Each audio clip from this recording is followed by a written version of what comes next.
3, 2, 1. Hello and welcome to another special episode of Mixer. Today we're joined by Tom Westy, an old friend who we actually had on the show about 6 months ago, but we're here for another catch up. There's a lot that's been going on in Tom's career and his life, and we thought it'd be a really good opportunity to see what's new. So thank you for coming on. No worries, mate. Thank you for having me. Good to be back. This time in person as well. I know, right? We're in the studio space. We've got the neon signs, and we've got Nice little setup. we have the full shebang. So yeah, it's good, and hopefully we'll be getting some good stories out of you as well. But yeah, I suppose it would be good to start off with what's new, I guess, since you started. Like, you know, I understand that initially when we last had a conversation, you were in or at least coming out of the back end of a record deal. And I think around about that time as well, you had just released String Theory on Frankie Waz's label. That was the one there. So that was taking off. You were coming out of this, so it was all sort of like moving. What's happening now? So yeah, that was a good sort of pivoting point for me. And you saw it being played at Exit Festival as well. I did. In the crowd. Yeah. So live and direct. One of Westy's absolute bangers, and it's just that way where like I could just hear it, like the sort of beginning of that tune. I knew straight away. I was like, wait a fucking minute. Yeah, I know whose song that is. And I said to my mates, I was like, this is my mate's tune. This is my mate's tune. When I was running through the crowd filming it, it was crazy.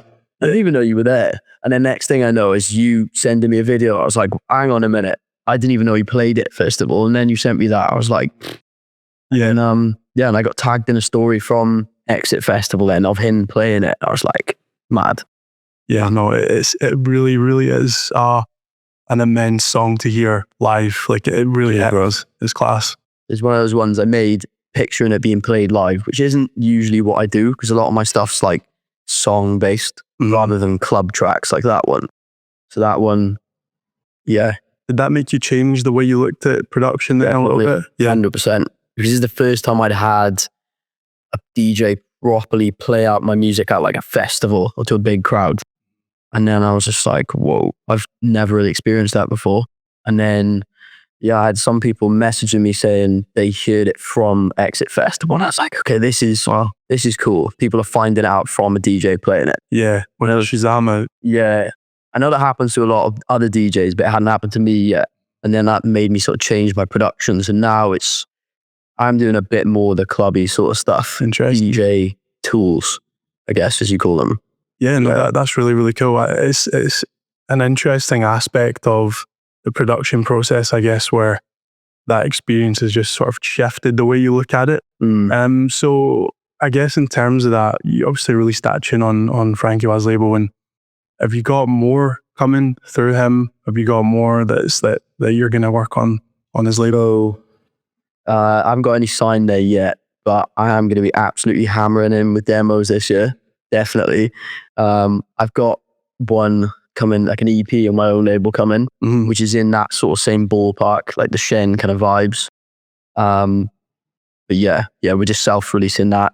And yeah, I guess I'm going to have to do the DJ send outs on my own, DMing everyone.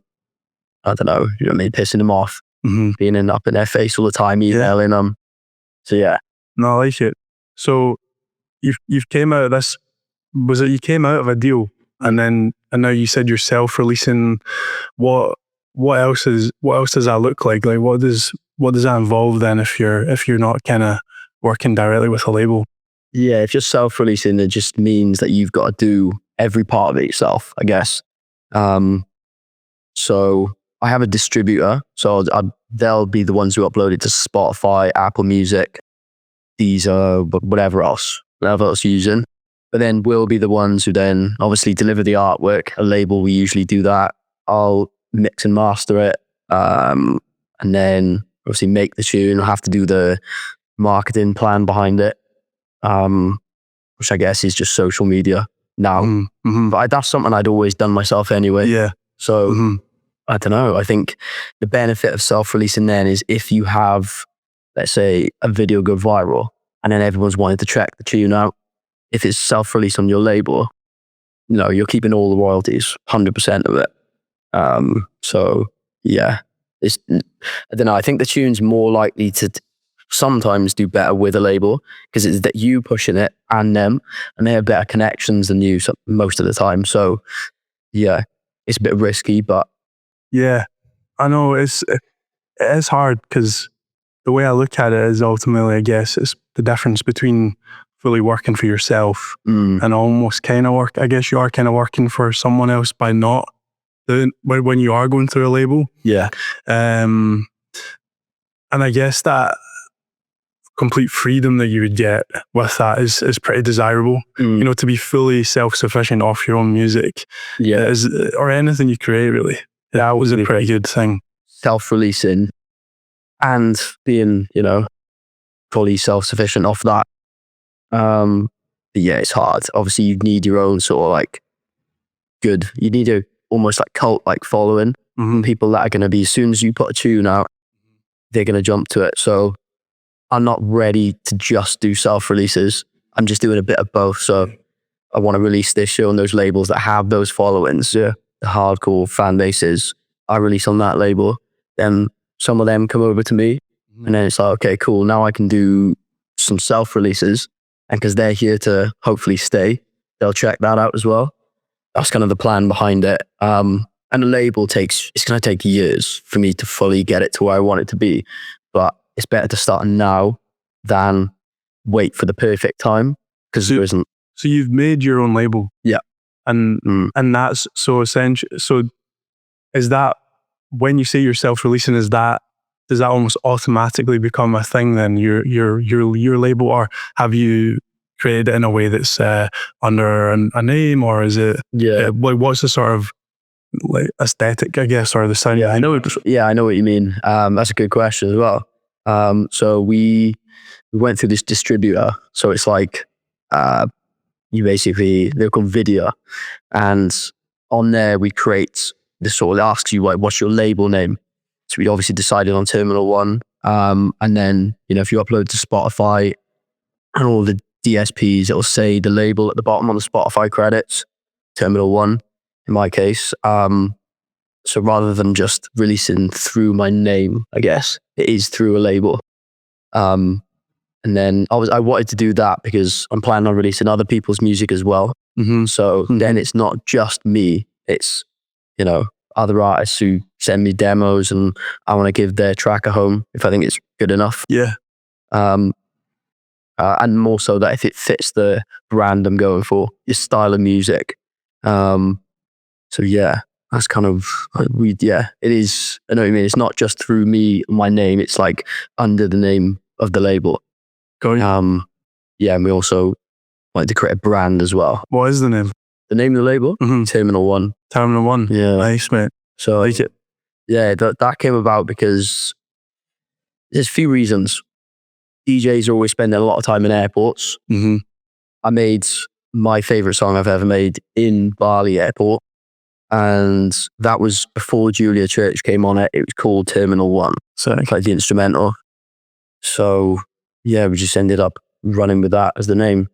Awesome. That's really, really cool. And just sort of come back to that idea of finding people that are maybe sending you music. You're obviously trying to curate that sound, I guess, that you want to carry on through all the tracks that are being released on that. Is that something that's constantly evolving, or do you have a pretty clear idea of in your head what that sound is? Yeah, something that's still evolving, I'd say. It's more, because if I look at what I was making 2 years ago compared to now, it is a little bit different. I was almost doing UK house kind of stuff for a bit. But I've always loved the melodic house, kind of progressive stuff. But I just never, I don't know, I think it's because back then I was trying to chase the wave of what was popular. And so I was like, okay, I'm probably not going to get somewhere if I do what I really want to do. I'll just make what's kind of popping at the moment, I guess. And I just don't think that's the way to do it. Some people will get successful doing that. But I just think you're more likely to have a short-lived career then. Because if you do something you like love, which for me is the melodic house, progressive stuff, if that starts to go well, then I'd be so much happier, and it'd be a longer career, I think, like a more steady one. Sure. Rather than just chasing clout, having one big track and having a peak and then dropping forever. Yeah. I think it would be, well, hopefully more steady, steady curve. Centraling. I think that's what you want as a career. Yeah, no, definitely. It sounds very thorough. It definitely sounds like the type of thing that would take, like you said, it's more of a steady curve, but I feel like when the curve starts to peak, the rewards are probably a lot more significant than what they would be if it was the alternative. I agree. You're being authentic as well to yourself then, which feels better. I like that. So is that how you kind of feel now that you've sort of stepped away, not completely, but like sort of, there's a bit of both, as you were saying, there's a bit of the self-release stuff and a bit, do you feel that? Do you feel like you're kind of getting to do more of what you want to do? Yeah, definitely. Yeah, because releasing on the Frankie's label Shen, since he started it, that was something I wanted to do. But yeah, because I was obviously in an exclusive record deal, couldn't really do that. So as soon as I left that deal, then that was like the first thing I did was send a tune to Shen. I didn't think he'd accept it as well, and he did, and he was playing it out, and he was like messaging me about it, and I thought, like, fuck, yeah, this is class. I love that. Even though that streamed way less than say, some of the radio songs I've done, for me, it was like a personal achievement, and I was absolutely buzzing. It felt so much better, and it motivated me way more. That's a really good point that you've made. The fact that something that's maybe listened to more or streamed more actually maybe isn't as much of an achievement for you as something that's streamed a bit less, but almost equates to more in that way. But I can only imagine. And to be honest, I wish you had been there to listen to that at that moment. I really wish you were there, because like, even if it wasn't your tune, even if I didn't know you, I'd have still been there and been like, wow, what is this song? Appreciate it, mate. Yeah. I've been in the crowd seeing my mates' songs being played, but never my own. And I made that song when I went to Frankie's event in Ibiza, Bub Chinois. I was like on the dance floor, and I was hearing all to me, it was new at the time, like these sort of, I guess, Afro, it's not really Afro house, but it was like kind of those elements. And I was hearing all these sounds, and I was like, what is this genre? And it was a lot slower than most of the stuff I was hearing in all the other clubs being played. It's like 120 BPM, maybe sometimes a little bit slower. I don't know. I just was inspired. And it felt like it was on a journey, because you'd be there for like hours, and it wasn't like the DJ was playing absolute bangers. It was, steadily mixing in tunes and all these kind of weird sounds. I just fell in love with it. As soon as I got home then, I was like, I made that track. Even though I was still in that exclusive record deal, and I knew like that wouldn't be something for their label, I just thought, I'll make this and I'll keep it back for when I'm out of the deal, and I'll send it to him. That's awesome. So that was what I did. I love that. And I love that it's impacted you so deeply in that way that you were able to just take so much from that. And it's interesting what you were saying about the journey, because I've obviously listened to that sort of melodic techno in itself, maybe a track at a time here and there, but I've never fully listened to like a full-on set in an event or in that environment. And the way you describe it makes me want to see that, because it makes sense. It makes sense that it would sort of flow in that way. And you're right, like a lot of the time, I mean, I saw Bicep in Drum Sheds like a couple of maybe like last month. And it was brilliant, great set, kind of that journey feeling. But that way where you're kind of like hoping for that banger, you're hoping to hear that. And it's like, it shouldn't really be like that. You should be able to enjoy the full thing. And I did. But you kind of like hoping I can't play Glue or something like that. I know what you mean. But that I really like that. So you've got more of them coming then. Yeah. I got a lot of those kind of tracks that I've got locked away that I've not released yet. But that's because it's a sort of new direction for me as well. I think putting one out every few months is a bit long, like what I used to do. So that's why I've done an EP on my own label. I just put 2 out at once because I thought, I want to show and put more music out in that sort of sound faster, I guess. I also haven't released since, when was it, October, the last one?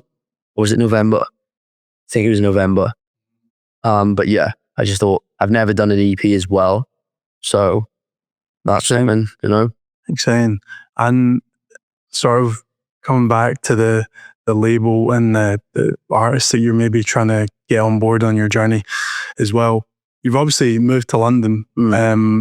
Is that part of the thought process behind that? Can I come to like a sort of bigger pool of people potentially? Yeah. Is there something in that? Yeah, that's purely why I came up here, was to be involved in it. So like literally just show my face as much as I can. And because I expended so much money on trains and hotels and stuff last year trying to do sessions, because coming to London, what would it be, a 3-hour train for me from Swansea, to then, just do a session all day. I couldn't even start before either 12 or 1 p.m. So yeah, I missed the morning then as well. But yeah, I was just spending so much on trains, and if nothing came from that session, I've like wasted £120 or whatever it was. Yeah, for sure. And then it opens a lot of doors as well. Here at London Sound Academy, there's networking events, and that's just one example of something that you can do when you're in a big city, is the networking and who you meet through these things. And, it doesn't, like you were saying, it doesn't even need to be as much as like the show itself, but it could be just like someone you meet when you're out here, and it does definitely make it easier. And I think London especially, it's kind of, although it's a bit intense, it's quite busy, and as you were saying, it's fucking expensive, but you do start to see what it's all about when you're in the thick of it, because you feel the network building and things. So it can even be just meeting. You could be out for hours at one event. Yeah. And you just meet one person, and you're just like, can I get your number or whatever else? And then you just message them the next day, and one little opportunity could come from that. Yeah, exactly. I think also what's a funny thing on this topic is how I'm living in London. It's because I went to Switzerland. I met someone in Amsterdam for ADE. This girl is a songwriter, and what was it, a month later, not even a month, maybe like 3 weeks later, she said, I'm doing this writing camp in Switzerland and they need another producer. Do you fancy it? I was like, go on. Yeah, absolutely. Switzerland as well. It's all paid for. And then went there, did the camp, and then I met a guy, Luke and Mills, shout out. And we were in a taxi on the last night, and I was saying, I need to move to London. Like, I need to. And he was like, how quick can you move here? Like, when do you want to move? I said, ASAP. So he was like, right, well, I got, a room to move into if you want it. And I just thought, okay. So I got home, we had a chat about it because he thought I wasn't being serious. And I was like, I'm dead serious. So I got back, packed my things, signed the contract, sent him the deposit. And yeah, I think it must have been like 10 days. Wow. Moved up there. Wow, fair play. So yeah, just wasn't messing. You weren't messing, were you? Mate. And how it just dove in. Yeah, I wanted to for ages. So I thought that was the perfect opportunity. But it's, on that note of networking, it's like, that was almost butterfly effect.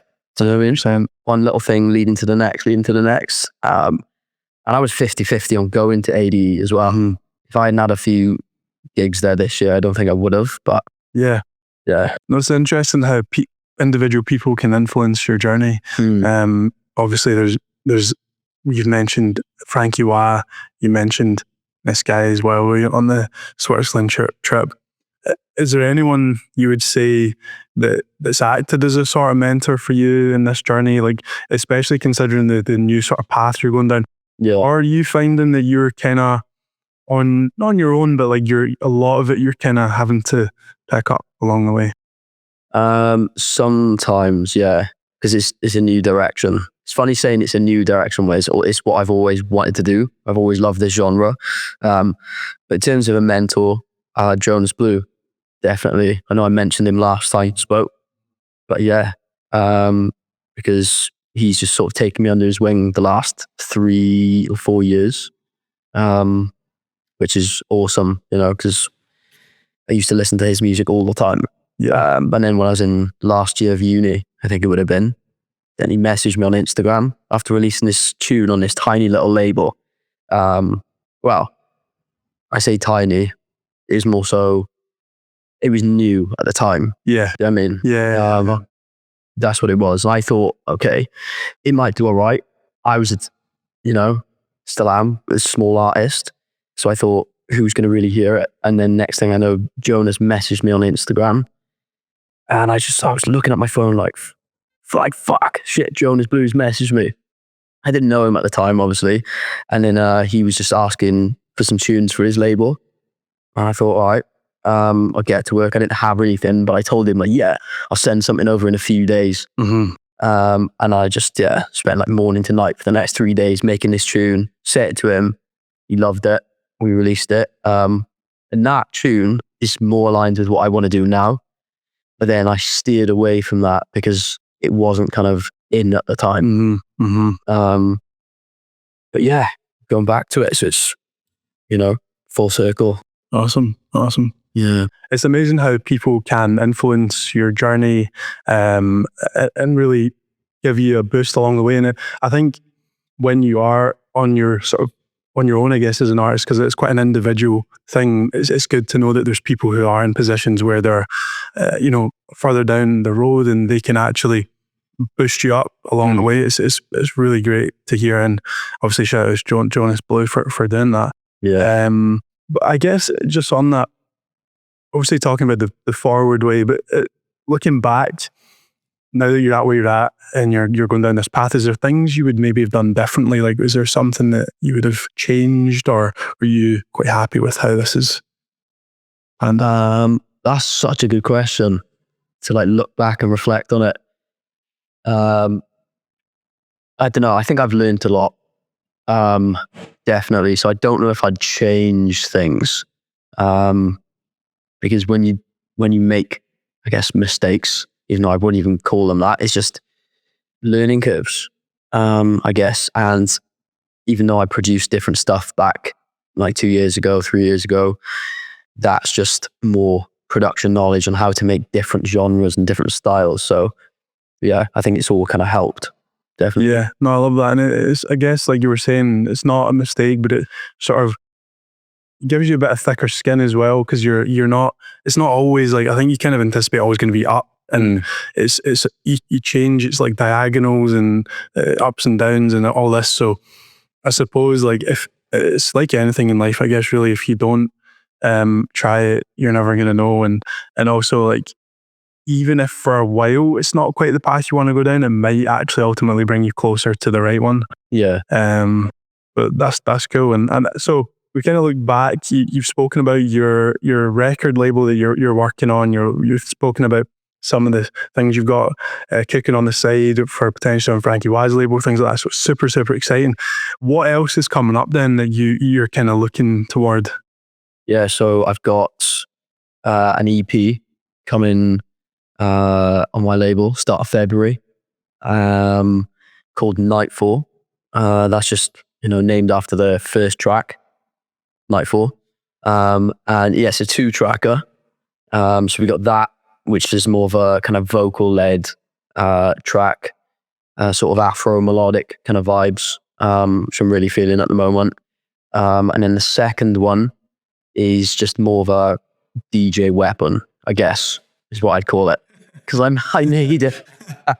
I made it, just literally sat there thinking, what would I want to hear if a DJ was playing this out? Mate, I'm excited for this now. Yeah. So it's the first one's obviously a bit more mellow, but the second one then, yeah, it hasn't really got like a vocal hook or anything.